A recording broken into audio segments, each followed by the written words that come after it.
Hola, te saluda Enrique Núñez Montenegro, soy el director de Fundapymes y he sido consultor de empresas desde 1983.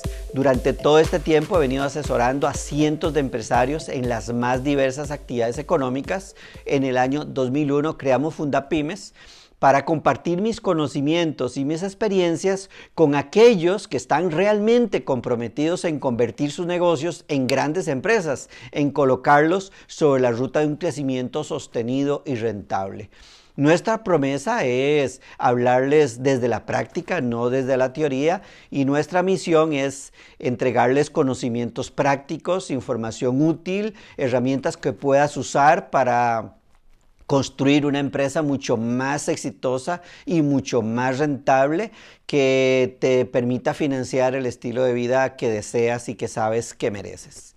Bueno, el día de hoy te quiero hablar sobre para qué le sirven los estados financieros a un empresario. ¿Qué información puede extraer un empresario del estado financiero que le debe entregar su contador todos los meses en los primeros 10 días de cada mes? Muchas pequeñas y medianas empresas prescinden de los estados financieros, sea porque no tienen contadores capaces o comprometidos con esta obligación, con este compromiso, llevan contabilidades de tipo tributario para pagar impuestos solamente. Y por esa razón es muy frecuente encontrar en pequeñas y medianas empresas, a veces también en grandes empresas, que hace muchos meses no reciben estados financieros o que cuando los reciben no son confiables, que no les merecen credibilidad. Bueno, los estados financieros son de una necesidad y de una importancia relevante, y es el empresario el que debe colocar ese estado financiero en una posición de prioridad importante y de un nivel de exigencia hacia sus contadores para que antes del día 10 de cada mes tenga estados financieros que sí les permitan determinar cuál es la verdadera situación de sus negocios y si están siendo rentables y si están creando riqueza.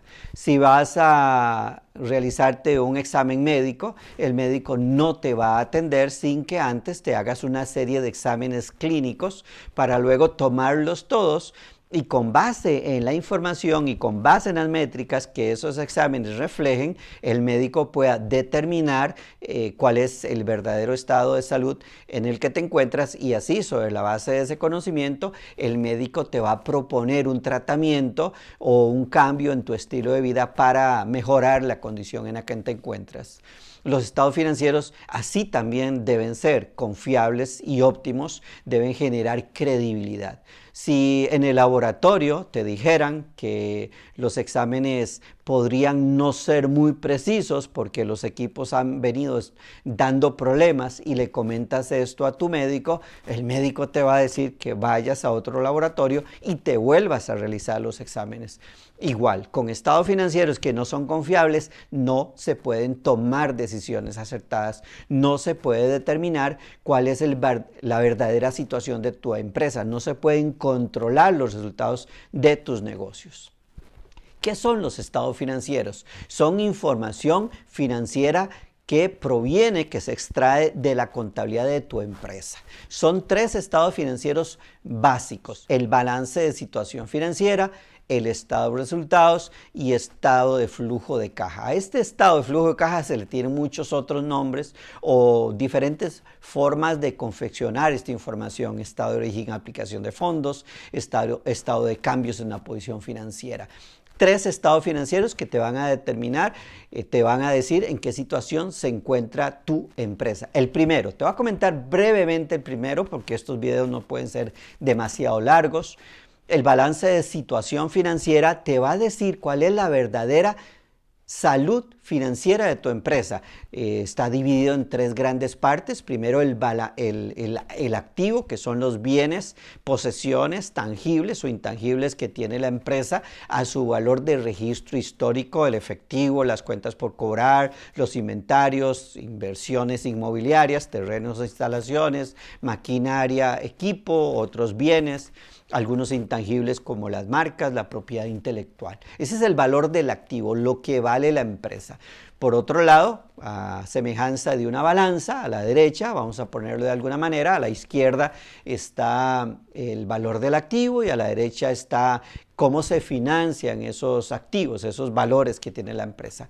En primer lugar, se financian con recursos de terceros, las deudas que tenemos con bancos, con acreedores, con el gobierno, a corto plazo o a largo plazo. A corto plazo ese que se deben pagar en los próximos 12 meses, a largo plazo a más de 12 meses, 2 años, 3 años, 5 años, 15 años o más. Son deudas con proveedores, deudas con bancos que financian capital de trabajo a corto o a mediano plazo, con el gobierno y sus instituciones por concepto de impuestos, cargas obreras, cargas patronales, con los mismos trabajadores, la parte del corto plazo de las deudas hipotecarias o con garantías prendarias y las deudas de largo plazo que normalmente son con entidades bancarias o incluso también con algunos socios que podrían estar apalancando la empresa. A todas las deudas se les llaman pasivos.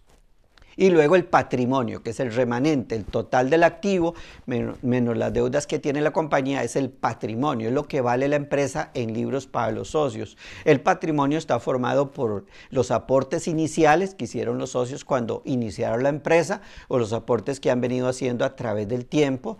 El patrimonio también podría tener un componente al que le llamamos superávit. Superávit son crecimientos del patrimonio, por ejemplo, por conceptos de revaluación de algunos activos, como son los terrenos, usualmente que aumentan de valor, pero principalmente por las utilidades que la empresa ha venido generando a través del tiempo y que aún no han sido retiradas por los socios. Este es el balance de situación financiera. ¿Qué es lo que tiene la empresa? ¿A quién le debe la empresa una parte de esas propiedades, de ese activo? Y el remanente, el patrimonio. Este balance de situación, utilizando diferentes indicadores financieros, de los que vamos a hablar en otros videos con más detalle, a los que les llamamos métricas financieras, nos dicen si la empresa está sana financieramente, el nivel de apalancamiento que tiene la empresa, el nivel de endeudamiento, si tiene liquidez, es decir, si tiene solvencia, si tiene capacidad para hacerle frente a las obligaciones con sus proveedores de corto plazo, con sus deudas de corto plazo. Nos dice cuál es el capital de trabajo, cuál es la relación entre las cuentas por cobrar a los clientes y las cuentas por pagar a los proveedores, o entre el inventario de mercancías y materias primas con respecto a lo que le debemos a los proveedores. ¿Quiénes están financiando el capital de trabajo? El otro estado financiero es el estado de resultados. El estado de resultados nos dice cuáles son las ventas de la empresa, cuáles son las ganancias de la empresa para un mes, para 12 meses, para un periodo contable, para un periodo de un trimestre o de un cuatrimestre. Normalmente el balance de situación lo comparamos este mes que acaba de terminar con el mes pasado, julio con julio, diciembre con diciembre, para mirar el comportamiento de una fecha a 12 meses con una fecha más reciente. El estado de resultados lo comparamos con la misma cantidad de periodos de este año con respecto al año pasado, por ejemplo, los últimos 3 meses de este año comparados con los últimos 3 meses del año pasado. El estado de resultados nos va a mostrar las ventas netas de la empresa, es decir, las ventas facturadas menos los descuentos, las devoluciones, los fletes, las comisiones que podríamos estar pagando sobre esas ventas, las ventas netas. Y por otro lado nos está diciendo el costo variable de esas ventas, es decir, cuáles han sido los costos necesarios, indispensables y directamente relacionados con las ventas, a lo que les llamamos el costo de las ventas variables o el costo de las ventas en empresas comerciales o el costo variable en empresas industriales, es decir, costos que no se hubieran dado si no se hubieran realizado esas ventas. Nos dice cuál es el margen de contribución, es decir, la venta neta menos el costo variable es igual al margen de contribución, es decir, cuánto es lo que queda después de pagar los costos directamente relacionados con las ventas. Y luego, de una manera muy sucinta, porque no puedo entrar en este momento en tanto detalle, los gastos fijos. El margen de contribución sirve para pagar los costos fijos, por eso se le llama margen de contribución, porque sirve para contribuir al pago de los gastos fijos. Margen de contribución menos costos fijos nos da la utilidad de la empresa. Resumo, ventas netas menos costo variable igual margen de contribución. Margen de contribución menos los costos fijos es la ganancia de la empresa. Entonces, conociendo las ventas, conociendo el margen de contribución, conociendo la ganancia de la empresa, podemos determinar si esta empresa es suficientemente rentable, si las ventas que está teniendo esta empresa se están convirtiendo en ganancias y si esas ganancias son las ganancias que estábamos esperando. Luego podemos comparar las ganancias con respecto a la inversión para poder calcular el retorno sobre la inversión, es decir, si la empresa como un todo es rentable, no solo si las ventas son rentables, sino si el patrimonio de la empresa que tienen los socios invertidos en la compañía está produciendo ganancias atractivas o si es mejor tener ese dinero invertido en otras inversiones. Normalmente un empresario desearía que las ganancias o el retorno sobre la inversión que tienen en una empresa sea 3 o más veces de lo que podría ser ese retorno en una inversión, por ejemplo, inmobiliaria para obtener, por ejemplo, alquileres.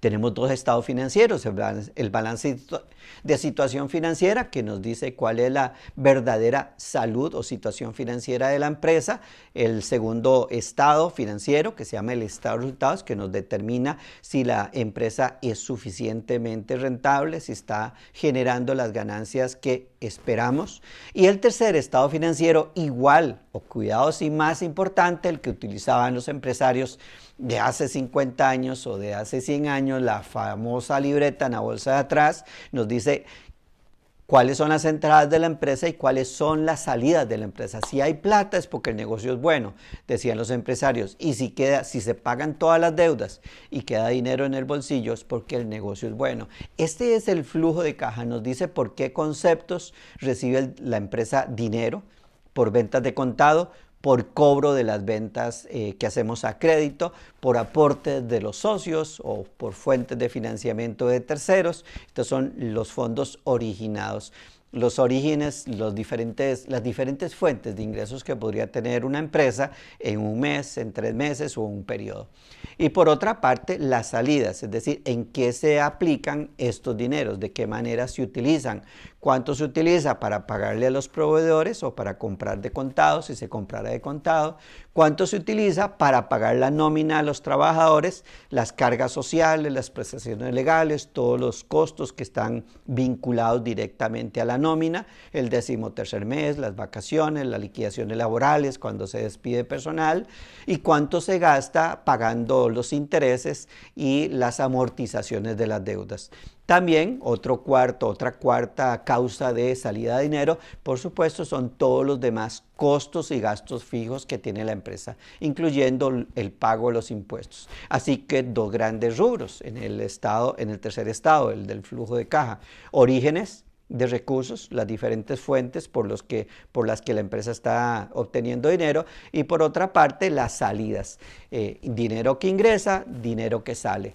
Y esto nos genera una diferencia, total de ingresos menos total de salidas, a eso le llamamos flujo neto de caja. Nos dice si la empresa está generando dinero. Si profundizamos en el flujo de caja, podemos determinar cuántos son los fondos propios que está generando la empresa sin incluir la deuda, cuánto de ese dinero se está quedando en capital de trabajo o en cuánto estamos disminuyendo el capital de trabajo para generar más fondos para la empresa. Luego, de dónde estamos obteniendo financiamiento con terceros, cuánto dinero estamos utilizando para pagar esos financiamientos, y al final el flujo de caja nos permite determinar si la empresa está generando lo que le llamamos financieramente, si está generando valor financiero. Esto nos dice mucho sobre la capacidad de la empresa de generar riqueza.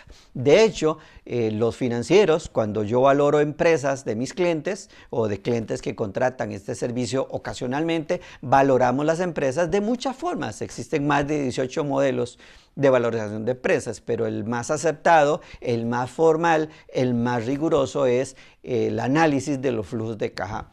Proyectamos la empresa a 60 meses, traemos esos flujos de caja netos a una tasa de descuento y eso nos permite determinar si la empresa, el valor financiero de una empresa, que no es el valor del patrimonio que hablamos en el primer estado financiero, en el balance de situación nos da el patrimonio, es el valor en libros de la empresa.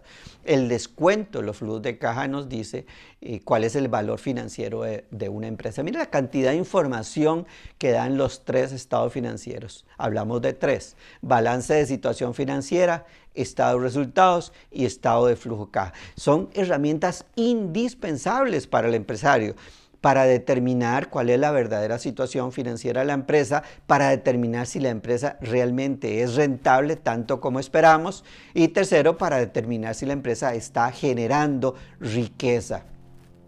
Yo te quiero invitar a visitar nuestra página de internet en dos sitios: en el área de cursos gratis, para que solicites el curso Los 3 pecados mortales del emprendedor. El tercer pecado mortal es el siguiente: es perder el control financiero de tu empresa. Para poder alcanzar el éxito empresarial tienes que tomar control de las finanzas de tu empresa.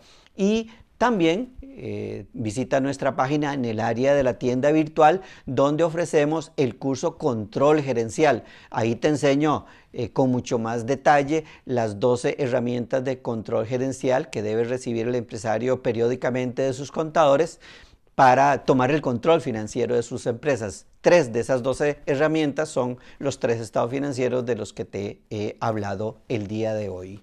Qué importante entonces es para un empresario tener que cada mes, en los primeros 10 días de cada mes, los estados financieros.